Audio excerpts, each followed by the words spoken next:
Diduga dicabuli oleh oknum TNI yang bertugas di Kodim 1417 Kendari, remaja putri 12 tahun mengalami trauma berat. Korban cenderung mengurung diri serta kerap melukai tubuhnya dan menangis ketakutan. Sebelumnya korban tinggal di perumahan milik terduga pelaku di Kecamatan Ranometo, Kabupaten Konawe Selatan. Peristiwa memilukan itu diduga terjadi di sebuah garasi mobil pada 14 April 2026 dan viral setelah curhatan ibu korban beredar di media sosial. Terduga pelaku juga sebelumnya telah diperiksa di Kodim 1417 Kendari, namun pelaku melarikan diri saat diberikan izin makan. Pada saat itu diinterogasi oleh intelnya Kodim, jadi belum dilimpahkan ke kita. Pada saat dilimpahkan ke kita, pelaku ini tidak ada karena sempat kabur. Jadi walaupun dia kabur tetap kita proses secara hukum dan kita sudah sampaikan kepada satuannya Dandim untuk membuatkan surat daftar pencarian DPO. Pihak Denpo memastikan pelaku dalam pengejaran dan telah ditetapkan masuk daftar pencarian orang. Pemirsa, polisi menangkap pengemudi mobil mewah yang kabur usai menabrak pedagang buah di Jalan Raya Kalimalang, Durensawit, Jakarta Timur. Ya, sementara kondisi korban kini masih menjalani perawatan. Kecelakaan yang melibatkan sebuah mobil mewah menabrak pedagang buah telah ditangani pihak Polres Metro Jakarta Timur. Menurut Kasat Lantas Polres Jakarta Timur, pengemudi mobil mewah dengan nomor polisi B1756 PJL kini telah diamankan. Pengemudi mobil mewah tersebut diketahui merupakan seorang laki-laki. Selain mengamankan pengemudi, polisi juga mengamankan satu unit mobil mewah berwarna hitam yang digunakan pengemudi saat menabrak pedagang di kawasan Kalimalang, Jakarta Timur. Sementara untuk kondisi pedagang yang tertabrak kini telah berada di rumahnya usai menjalani perawatan di rumah sakit.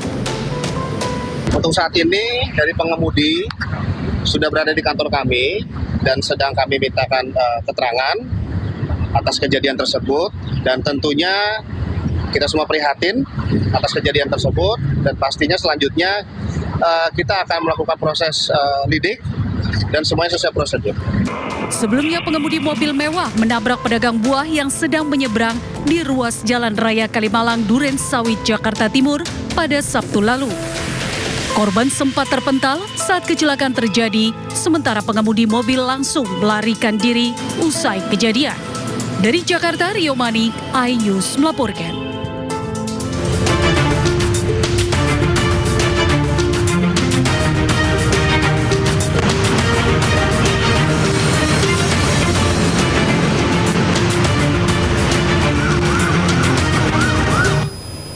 Ya pemirsa, saatnya kita simak pantauan arus lalu lintas. Kami telah terhubung dengan Brigadir Treslinda dari NTMC Polri yang kini berada di kawasan Cililitan, Jakarta Timur. Selamat pagi Brigadir Treslinda, bagaimana pantauan arus lalu lintas dari tempat Anda melapor hari ini?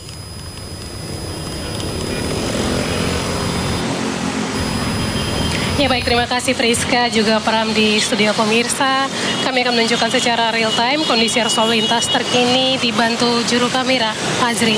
Dan memang untuk pagi ini aktivitas kendaraan di kawasan Cililitan ini nampak dalam keadaan ramai dan lancar. Seperti yang terlihat, kendaraan dari arah Cawang baru saja lepas dari antrian traffic light mengarah ke arah Kramat Jati, kemudian kendaraan dari arah Halim juga baru saja lepas dari antrian traffic light.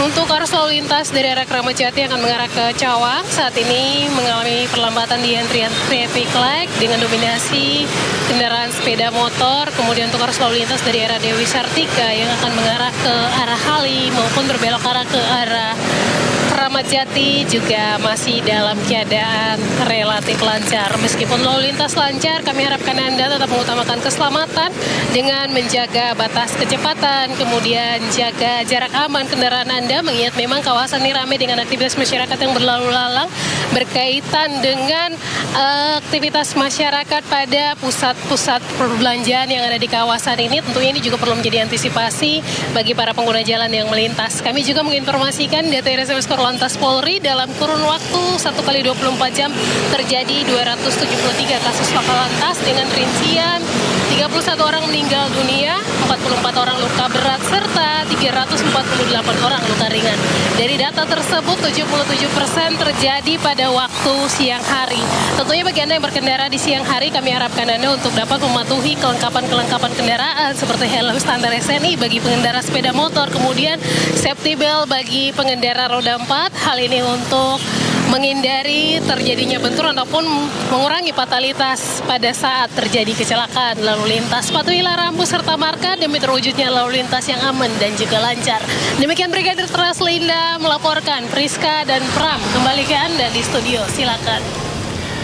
Ya, terima kasih Brigadir Treslinda atas laporannya dari kawasan Cilitan, Jakarta Timur. Selamat bertugas kembali dan salam presisi.